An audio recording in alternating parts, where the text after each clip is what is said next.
오늘부터는 몇 차례에 걸쳐서 인간론에 대해서 하나님 말씀을 상고하도록 하겠습니다. 첫째로 인간의 기원에 대해서 말씀을 드리겠습니다. 사람이 언제부터 존재했는가, 또 어떻게 사람이 존재하게 되었는가 하는 것을 논하는 학설로 두 가지를 생각해 볼 수 있습니다. 첫째는 진화론이고 또 하나는 창조론입니다. 영국의 찰스 다윈을 통해서 진화론이 세상에 널리 알려집니다. 동물의 그 구성 요소가 단백질인데, 이 단백질은 수소와 탄소와 또 질소와 유황 등 이런 그 원소들로 이루어져 있어요. 그런데 이러한 그 무기 물질들이 전기적인 어떤 자극을 통해서 유기체로 바뀌고 하등 동물로, 아메바 같은 이런 동물로 그 생명이 생겼다라고 다윈이 말합니다. 진화론입니다. 그리고 외부의 환경과 또 내부적인 그 작용으로 인해서 이 아메바 같은 하등 동물이 점점 고등 동물로, 또 단순했던 그 유기체가 복잡한 그 구성체로 점점 발전해 나가 마침내는 인간이 되었다라고 말을 합니다. 그런데 이렇게 그 아메바나 이런 것으로부터 인간이 되기까지는 굉장한 오랜 진화의 기간이 있었다.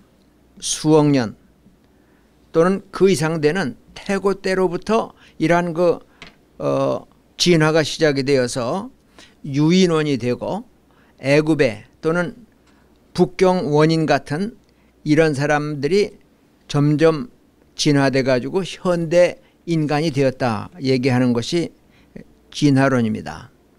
그런데 성경을 보면 종이 점점 복잡해지고 발전해서 뭐 원숭이가 유인원이 되고 그 다음에 인간이 되고 이렇게 발전해 나간 것이 아니라 하나님께서 태초부터 창조하실 때 창세기 1장 24절 25절에 보면 하나님이 땅의 짐승을 그 종류대로, 육축을 그 종류대로, 땅에 기는 모든 것을 그 종류대로 만드시니 하나님의 보시기에 좋았더라 얘기합니다. 그러니까 다윈이 말한 것처럼 하등 동물, 아메바가 있을 땐 다른 거 없었어요. 이게 점점 발전해서 무슨 뭐 곤충이 되고 그 다음에 더 발전해서 뭐 짐승이 되고 그 다음에 뭐 원숭이가 되고 사람이 되고 할 때에 그 마지막 단계는 아직 없었다라고 밖에 얘기할 수 없는데, 성경이 말하는 하나님의 창조는 처음부터 땅의 짐승을 그 종류대로, 육축을 그 종류대로, 땅에 기는 그 모든 것을 각각의 종류대로 내셔서 하나님의 보시기에 좋았다라고 얘기를 합니다. 다시 말해서 서로 다른 종은 진화의 결과가 아니라 창조의 결과라는 말입니다. 하나님께서 이 세상의 만물을 지으실 때, 특별히 인간의 창조는 다른 동물들을 만드실 때와 다릅니다. 다른 동물들을 지으실 때 하나님의 형상으로 지은 것이 아니죠. 그러나 사람만은 하나님의 형상을 따라 지으셨습니다. 육체는 땅의 흙으로부터 왔고 흙으로 만들어진 인간의 코에 하나님이 생기를 불어넣으시니 사람이 생명이 되었다 얘기합니다. 여기 생기라고 하는 말은 하나님의 숨결이란 말입니다. 이 숨이란 말, 바람이란 말은 히브리 말로 루아흐, 또 신약의 말로는 헬라 말로는 푸누마라고 그러는데 영이란 말과 바람이란 말이 같이 들어있는 단어입니다. 다시 말해서 숨결을 불어넣으셨다, 생기를 불어넣으셨다는 말은 하나님의 영을 불어넣으셨다는 얘기입니다. 창세기 1장 26절 27절에도 보면 우리가 우리 형상 곧 우리 모양을 따라 사람을 만들자라고 말씀하셔요. 하나님의 형상, 하나님은 잘 아시다시피 영이십니다. 영이기 때문에 어떤 형상으로 표현할 수가 없습니다. 하나님의 형상이라고 하는 것은 하나님의 도덕적인 형상을 말해요. 착하고 의롭고 선하고 거룩하고 올바른 이런 온전한 하나님의 성품을 따라서 하나님이 인간을 지으셨기에 사람은 만물의 영장으로서 모든 동물 중에서 유일하게 영혼이 있는 하나님의 숨결이 임한, 그래서 하나님과 교제할 수 있는 이러한 존재가 된 것이 인간입니다. 인간의 몸은 다른 동물들과 마찬가지로 흙에서 왔기에 흙으로 돌아갑니다.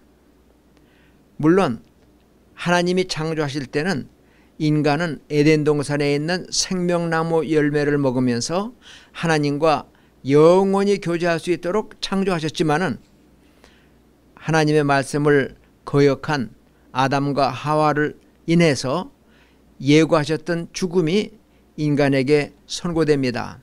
내가 금한 열매를 먹지 말라. 먹는 날에는 너희가 정령 죽으리라 하셨는데 하나님의 엄한 명령보다는 내가 먹으면 눈이 밝아질 것이다. 내가 하나님처럼 될 것이다. 지혜로워질 것이다.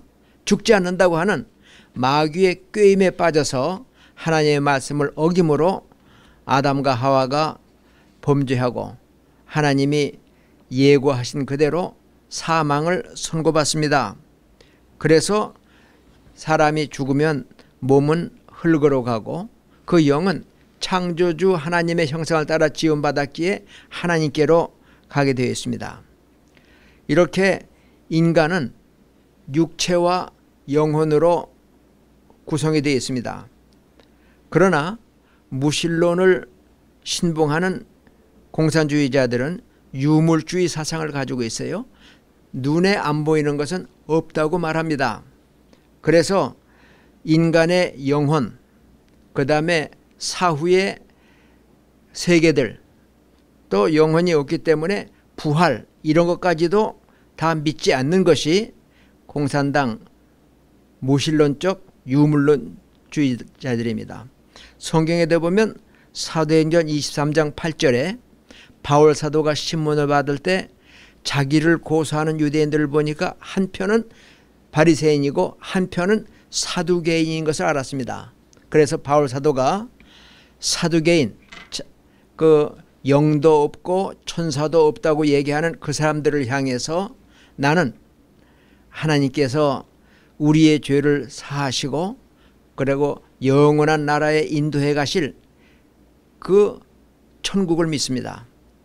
그리고 하나님의 영적인 존재와 마찬가지로 우리들도 영적인 그러한 요소를 가지고 있는 인간이라고 하는 것을 말하자 사두개인과 바리새인들이 서로 충돌하면서 바리새인들이 사울 편을 듭니다. 바울 편을 들면서 만일 천사가 그에게 말했으면 어떠하겠냐.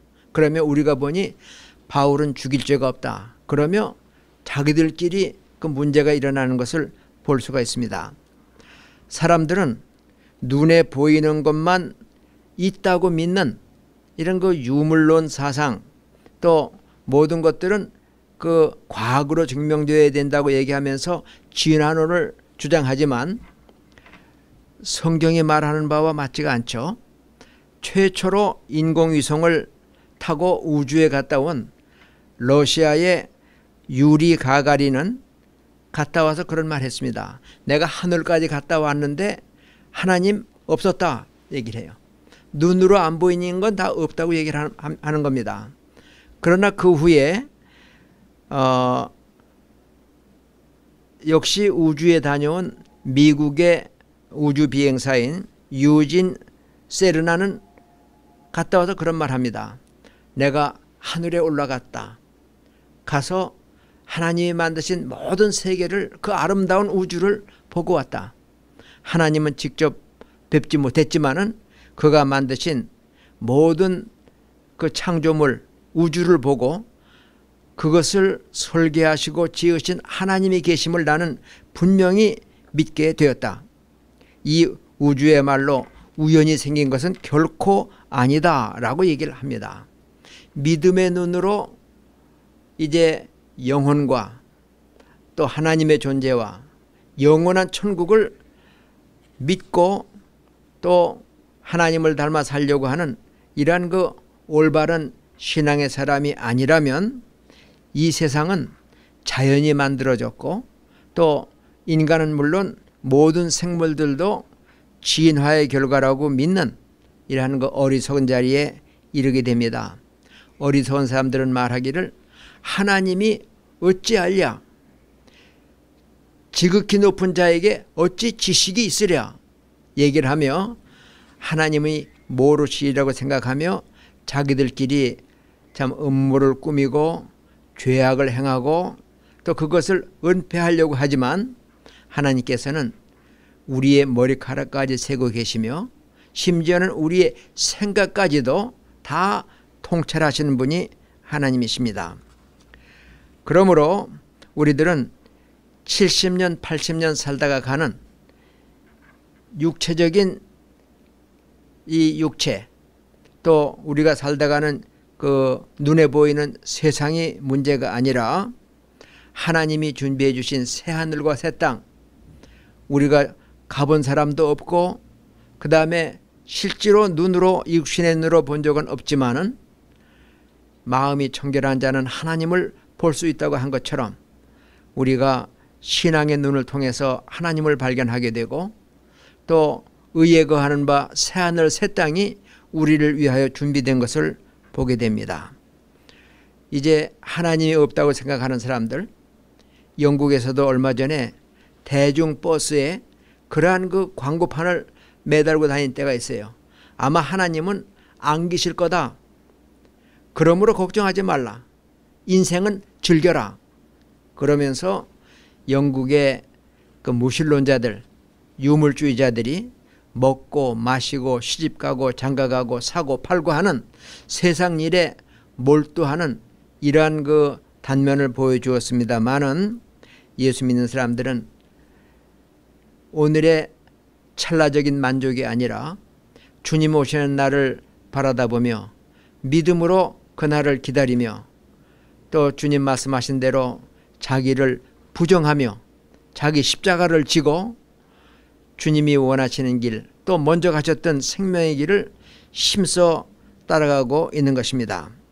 이렇게 우리들은 찰나적인 삶을 사는 무신론자들, 유물론자들, 육신으로 사는 것이 최고인 줄 아는 이런 사람들을 위해서 오히려 기도하고 그들에게 영혼을 소개하고 생명의 복음을 전할 책임이 있습니다.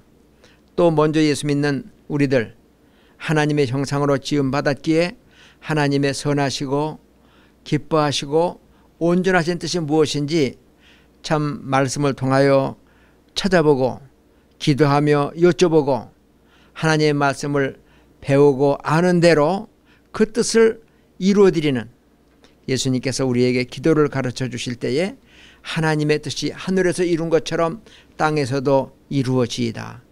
바로 나를 통해서, 나의 기도를 통해서, 나의 헌신을 통해서 이루어질 수 있도록 우리가 땅의 것에 매이지 않고 주님 말씀하신 대로 너희가 세상에 살지만 세상에 속한 사람이 아니다. 내가 너희를 선택했다. 그러므로 세상이 나를 미워한 것처럼 너희도 미움을 당한다고 말씀하셨습니다. 올바른 신앙생활 하다 보면 세상에서는 미움을 당합니다. 또 우리를 보고 비관론자라고 얘기합니다. 세상이 자꾸만 악해지고 세상이 멸망할 것이라고 얘기하기 때문이지만 무디는 그런 말을 듣고 아니요, 나는 결단코 비관론자가 아니라 오히려 낙관론자입니다. 점점 멸망해가는 세상의 마지막에 우리를 구원하러 오시는 예수님이 재림하실 것이고 그분이 오시면 새하늘과 새 땅, 의에 거하는 그것을 우리에게 주실 것이기 때문에 우리는 오히려 낙관론자라고 얘기를 했습니다. 우리의 몸은 시간이 흘러갈수록 점점 약해집니다. 또 병듭니다. 또 마침내는 죽습니다. 그러나 우리의 영혼은 영존하시는 하나님, 영원하신 하나님의 형상을 따라 지음받았기 때문에 영혼은 죽지 않습니다. 심지어는 악인의 영혼까지도 죽지 않습니다. 마지막 날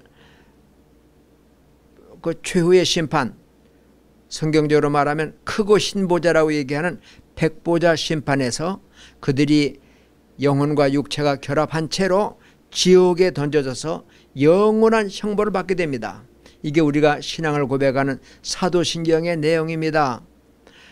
영원한 형벌이 악인에겐 있을 것이고 구원받은 하나님의 자녀들에게는 영원히 사는 영생의 복이 주어질 것인즉 우리들은 하나님의 형상을 따라 지음받은 존귀한 존재임을 알고 우리를 지어주신 하나님 앞에 피조물로서 겸손함과 우리를 사랑하시는 그 사랑에 감격해서 하나님을 사랑하며 또 하나님의 뜻대로 살아가면서 하나님의 뜻을 땅에 이루어드리는 참 거룩한 하나님의 백성들이 되어야 할 것입니다. 감사합니다.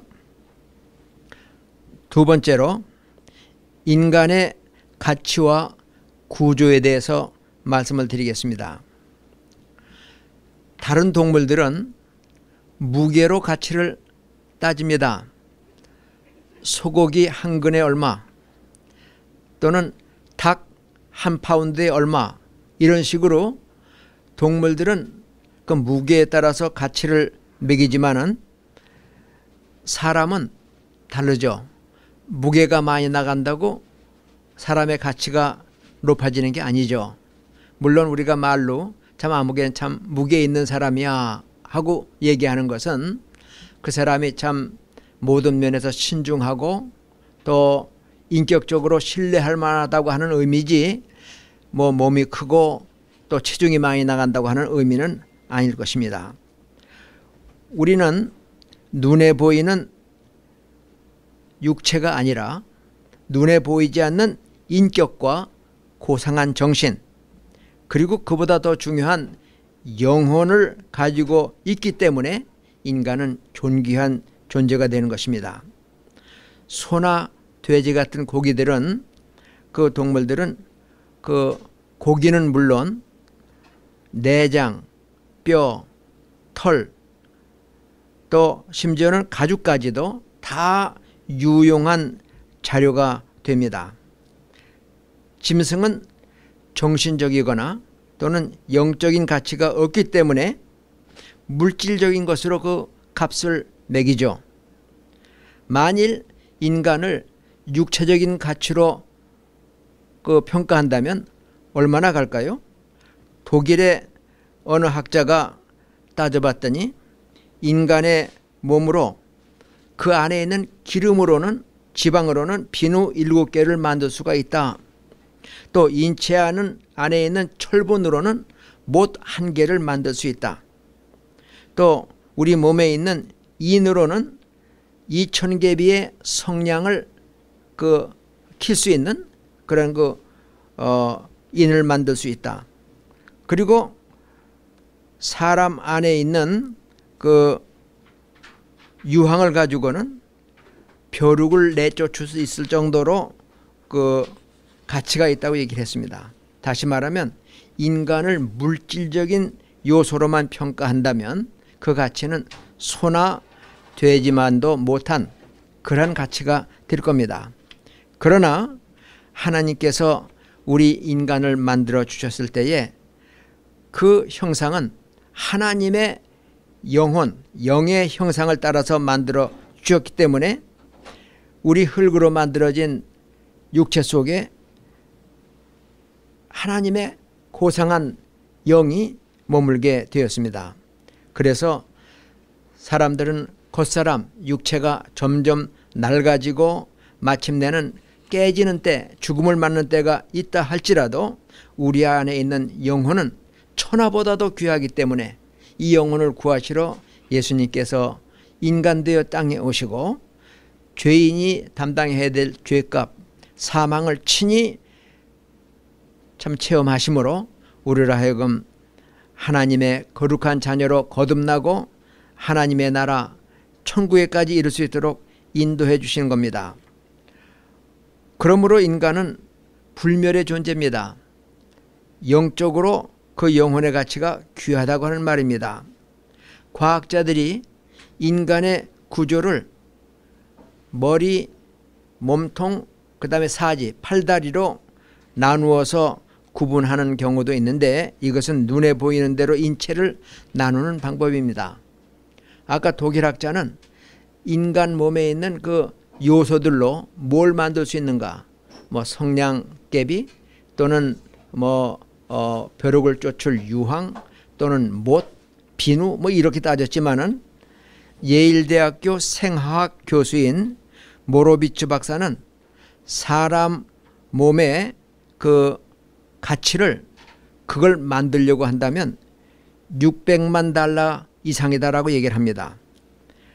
또 그것도 생화학적인 물질인 효소, 아미노산, 단백질 등 인체 내 원료값만 따져도 그 정도지만 이것들을 활동성 있는 세포로 만드는 복잡한 과정을 거칠 때에는 6천만 조 달러가 쏟아부어도 불가능하다고 얘기를 했습니다. 생명이 만들어지고 또 활동하는 것은 창조주 하나님에 의해서만 가능하다고 하는 것이 창조론의 기초가 되는 것입니다. 이처럼 고귀한 생명의 가치를 지닌 우리 인간들은 우리의 창조자, 우리의 아버지 하나님의 형상을 따라 만들어졌다고 하는 자부심을 가지고 창조 질서에 어긋나지 않도록 하나님의 말씀에 순종하며 참 하나님의 자녀답게 살아가야 하는데 우리 인간의 모습을 몸통, 팔다리로 나누는 이러한 그 눈에 보이는 육체적인 구분이 아니라 성경이 말하는 인간의 구조는 눈에 보이는 육체와 눈에 보이지 않는 영혼 둘로 나누어 볼 수 있습니다.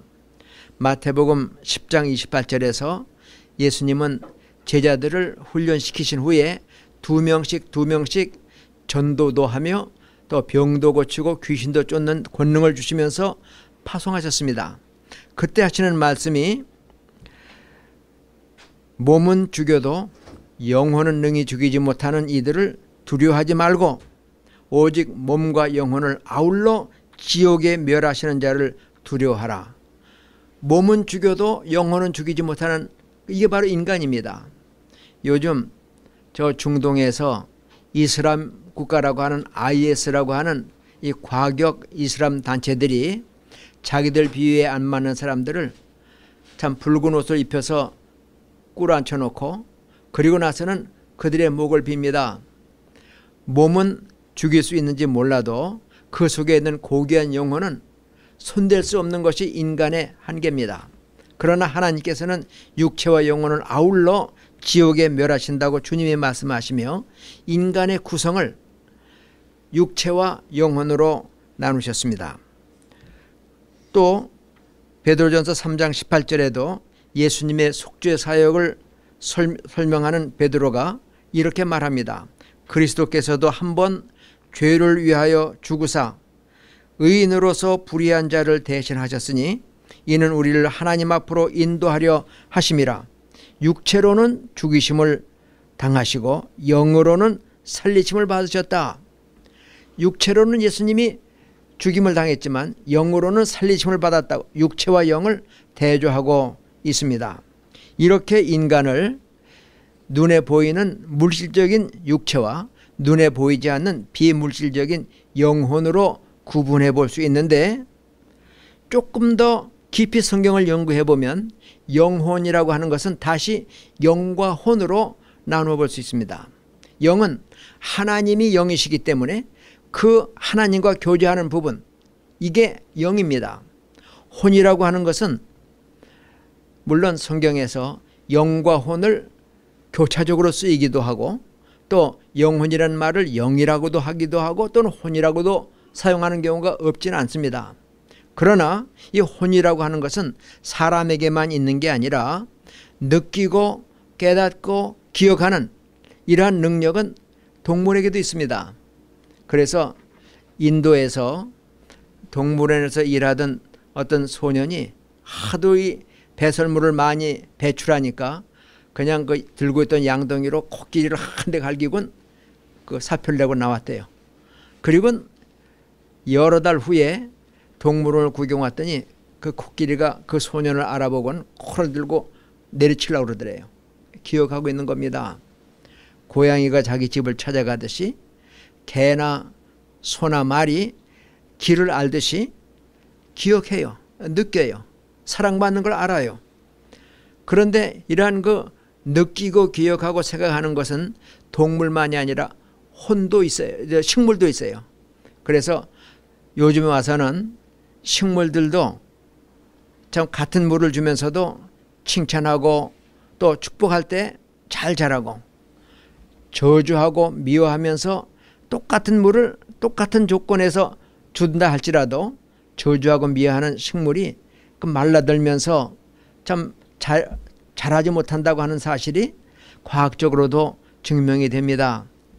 그래서 요즘은 그 식물을 키우는 데서도 잔잔한 자연음악, 그 다음에 클래식을 들려주면 고추나 또 온실에서 자라는 오이들이 아주 꼿꼿하게 예쁘게 자란대요. 근데 여기다가 재즈 음악, 그냥 시끄러운 걸 막 틀려주면은 이 식물들도 아주 정신이 혼돈이 돼가지고 그냥 꼬불탕꼬불탕 우습게 자란다고 하는 그러한 그 실험 결과가 나옵니다.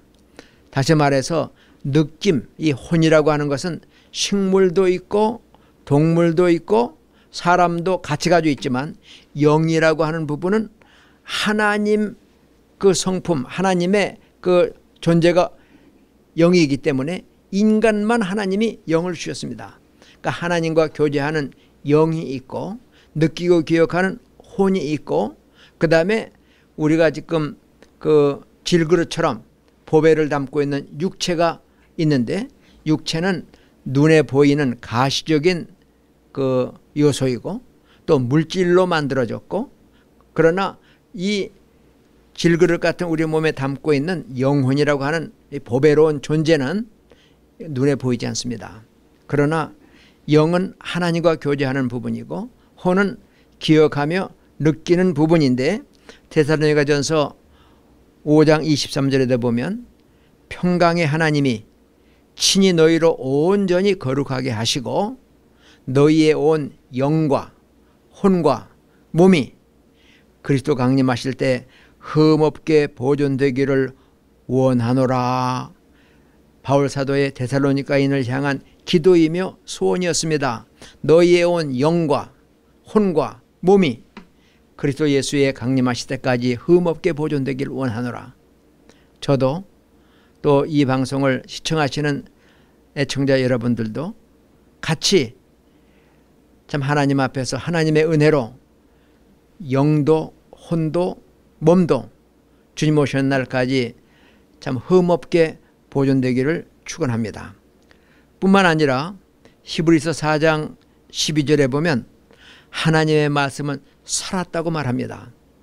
하나님의 말씀이 살았다고 하는 것은 우리가 성경론을 얘기하면서도 이미 언급한 바 있습니다마는 성경을 기록하는 저자들에게 하나님의 성령이 감동하셨습니다. 하나님의 성령이 감동한다는 말은 원어적으로 헬라어에 그 기록된 말로는 네오푸누마토스라고 그래요. 그 말은 하나님의 숨결이 미쳤다 그런 말입니다. 영어로는 God breathed, 하나님이 숨을 내쉬셨다 그 말이에요. 하나님의 성령이 성경을 기록하는 저자들에게 임하심으로 인해서 그들이 성령의 감동을 통하여 하나님의 말씀을 기록했습니다. 그러므로 하나님의 말씀은 살았고라고 히브리 4장 12절에 말합니다. 2000년이 넘었지만은 하나님의 말씀은 지금도 살아 움직이는 생명 있는 말씀이고 이 말씀을 읽는 사람들에게 이 말씀은 감화 감동을 주고 또 이 말씀을 통하여 우리를 책망하기도 하고 또 우리를 의로 교육하기도 하고 또 바르게도 인도하는 이러한 참 놀라운 능력이 말씀에 있는 것은 하나님의 말씀은 살았고 활동력이 있기 때문이다 얘기를 했습니다. 그래서 히브리 4장 12절에 양날선 그러한 그 검보다도 하나님의 말씀은 더 예리해서 너희의 영과 혼과 관절과 골수를 찔러 쪼개기까지 한다 그랬어요. 혼과 영과 관절과 골수, 관절과 골수는 육체죠. 그러니까 다시 말하면 혼과 영과 육체를 다 관통하면서 잘못된 것을 수술하시고 온전케 하시는 것이 하나님의 말씀입니다. 따라서 우리가 보통 인간의 구조를 말할 때 하나님을 모르는 사람, 눈에 보이는 것만 다라고 얘기하는 유물론자, 무신론자들이 볼 때는 인간은 육체밖에 없고 7, 80년 살다가 죽으면 그걸로 끝인 줄 알기 때문에 노세 젊어 노세 늙어지면 못 노나니 그리고 한 번 가면 못 오다니 그러면서 찰나적인 삶을 삽니다.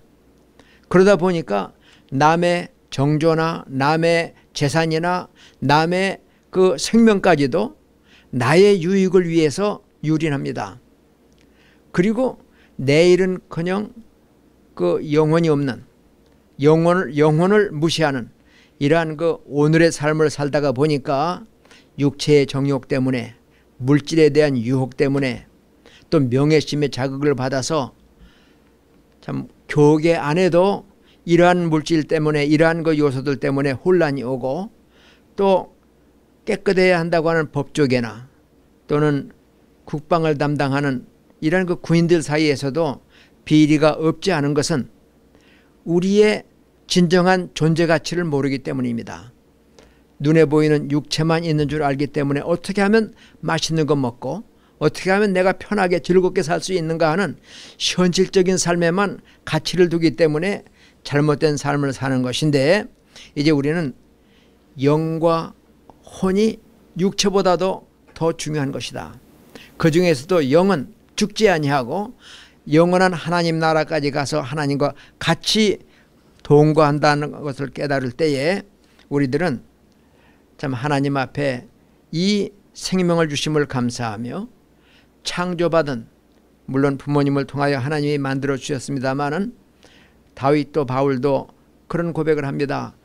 하나님이 나의 어머니 뱃속에서 나를 지으시기 전에 벌써 나를 아셨습니다. 나를 선택하셨습니다 하는 그러한 이야기들을 하고 있는데 우리를 만들어 내시기 전에 태어나기도 전에 우리를 아시고 또 우리를 태어나게 하신 하나님의 계획이 있어요. 목적이 있어요. 섭리가 있어요.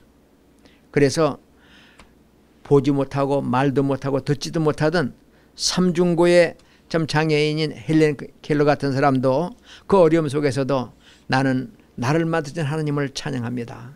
날마다 하나님의 은혜 가운데 산다고 하는 얘기를 했어요. 어떤 모습으로 창조되었든지 어떤 환경에 내가 처해졌든지 간에 나를 만드신 하나님의 목적이 거기 있습니다. 그러므로 현재 나의 이 상태를 가지고 하나님 앞에 영광을 돌리며 너의 몸으로 하나님이 기뻐하시는 거룩한 산제사를 드리라 하셨으므로 우리의 생각과 우리의 말과 우리의 삶을 통하여 하나님께 영광을 돌리는 삶을 살아야 되는 것이 참다운 인간의 인간됨입니다. 이렇게 우리들은 하나님 앞에 바로 살아가야 되는데 에베소 2장 1절에 보면 너희의 허물과 죄로 죽었던 너희라고 얘기했어요. 영혼이 하나님을 알기 전에 예수님을 통하여 구원받기 전에는 죄와 허물 때문에 죽어 있어요. 하나님과 관계가 끊어졌다는 말입니다. 하나님은 생명의 근원이시고 생명 그 자체이시기 때문에 하나님과의 단절은 곧 죽음입니다. 그러나 예수님께서 부활하심으로 우리도 그리스도 안에서 의로운 참 그 자리에 이르러 하나님을 아버지라고 부르는 놀라운 축복을 얻게 되었는데 예수님을 올바로 따르는 하나님의 자녀들은 정과 욕심을 십자가에 못 박고 육체도 함께 십자가에 못 박고 우리 하나님을 기쁘시게 하며 주님 가신 길을 바로 살아갈 때 이것이 바로 하나님이 원하시는 거룩한 삶입니다. 나는 너희를 거룩하게 하는 하나님이라고 말씀하시며 너희는 모든 행실에 거룩한 자가 되라. 이 말씀을 대할 때마다, 읽을 때마다 참 내 입에서 못된 말이 나올 때가 없지 않았고 내 속에서 참 깨끗지 못한 생각이 일어날 때가 많이 있었고 또 나의 삶 속에서도 바로 살아들이지 못한 것이 많이 있기 때문에 그때마다 예수님께서 베드로에게 목욕한 사람은 발을 닦을 필요만 있다. 그러면 발을 닦아주신 것처럼 이미 예수 믿고 구원받았지만은 날마다의 삶 속에서 더러워지는 우리 자신을 돌아보며 그리스도의 보혈에 몸을 담그고 성령의 태워주심을 통해서 날마다 우리의 삶이 깨끗해지고 우리 안에 그리스도의 형상이 이루어져서 주님 다시 오실 때에 주님을 기쁨으로 영접하는 하나님의 자녀들, 영이 깨끗해지고 다시 삶으로 하나님과의 교제가 이어지고 우리의 혼, 생각하고 또 기억하고 또 그 판단하는 우리의 혼도 깨끗해짐으로 정과 욕심을 초월하는 온전한 하나님의 사람이 될 뿐만 아니라 육체마저도 주님 다시 오실 때는 그가 부활하셨기에 우리들도 부활하면 그의 영광의 몸의 형체와 같이 변하게 된다고 했습니다. 시간과 공간을 초월하며 죽음을 넘어서는 변하지 않는 하늘에 있는 천사보다도 더 영광스러운 자리에 이르게 될 것인즉 우리들은 이 소망 가운데 참 우리의 아버지 하나님 앞에 감사와 찬양을 올리고 하나님을 기뻐하며 그 뜻을 온전히 이루어드리는 거룩한 삶을 살아가도록 기도하며 노력하십시다. 감사합니다.